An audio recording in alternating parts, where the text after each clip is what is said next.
All right, that doesn't sound good. Man, it doesn't sound good at all.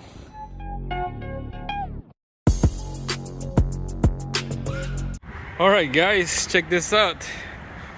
Look at the Subaru right there. This Volkswagen GTI got dropped off in the garage.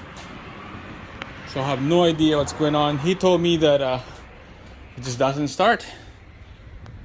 Doesn't start. So let's take a look. Just got dropped off. Just got here. I have no idea what's going on. All right, so you can see that it's a manual transmission on this. 223 kilometer on it. So, wow, the clutch is pretty soft. So we're gonna find out what's going on, why it doesn't start. We just go a quick start here, see what's going on. All right, that doesn't sound good. It sounds like there's no compression. Sounds like there's no rhythm when you're trying to start her up. So this thing is a 2-liter. It looks like the same engine as my Audi A4 that I did. It's funny because the clutch was soft when I pressed it. In this case, the sound of the engine, it doesn't sound right. So let's dive in and take a look.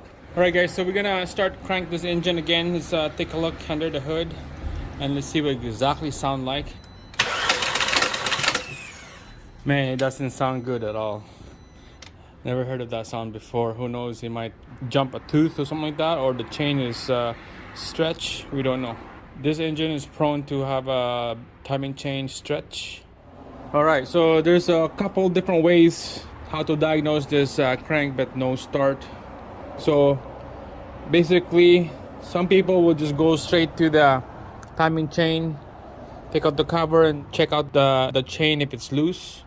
And in my case, I'm gonna take out this breather here so I could see the cams are spinning, and then after that I will do the compression test.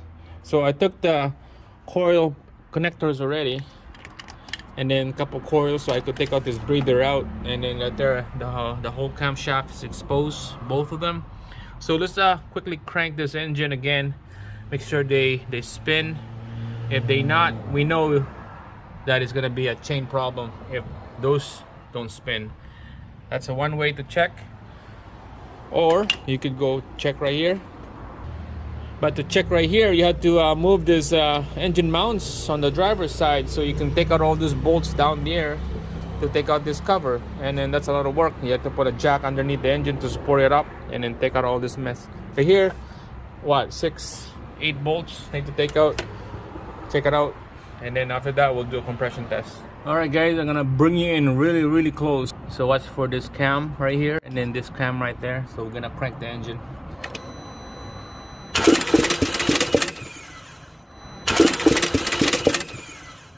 All right, so we know that it's spin, so it's not seized or anything.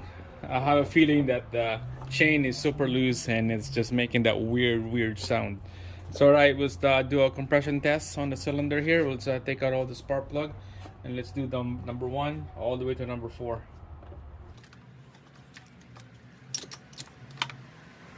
Don't mix them up. All right, they go in the same hole where you take them out.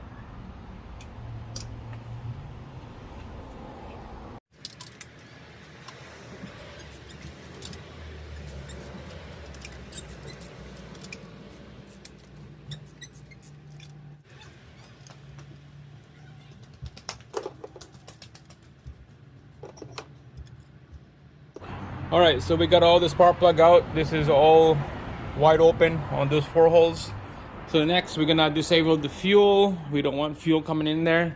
So you go, all right, we go down here. This is the 2011 one. So you go on the driver's side. I check on the chart. I'll put it on the side here.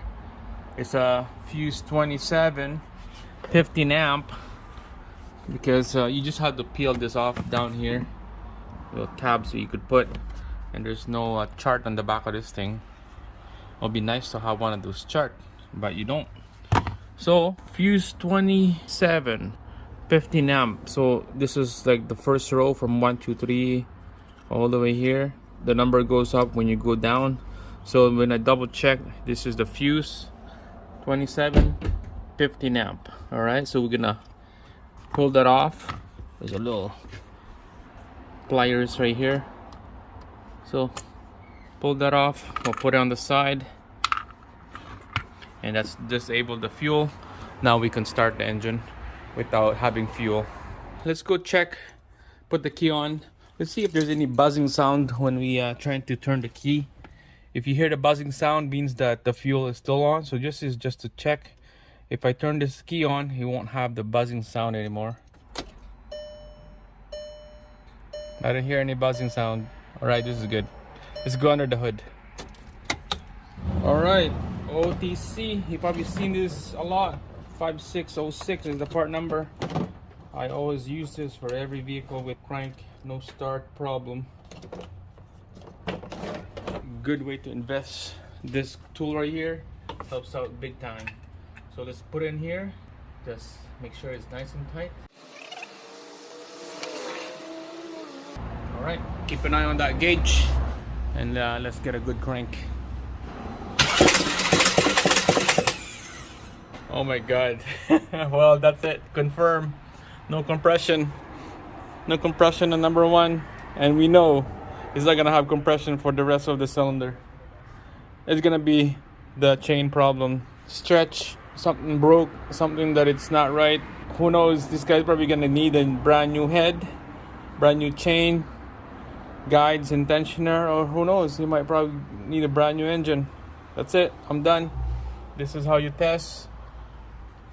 You don't want to waste your time going to the 2nd, 3rd, and 4th cylinder. We know already 0 psi.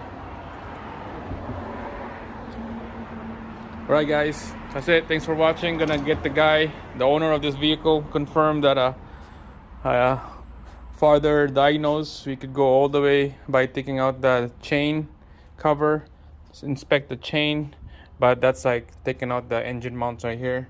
We're not gonna do that. I'm just gonna let him know that I did a diagnose. It needs an engine, or who knows, it needs the head. All the bob's gonna be all bent on this. Exactly the same problem on the Audi A4 that I got, the white one. Same problem. Crank no start, needs a new head, need pistons and everything. That's it. Thanks for watching. See you again on the next one.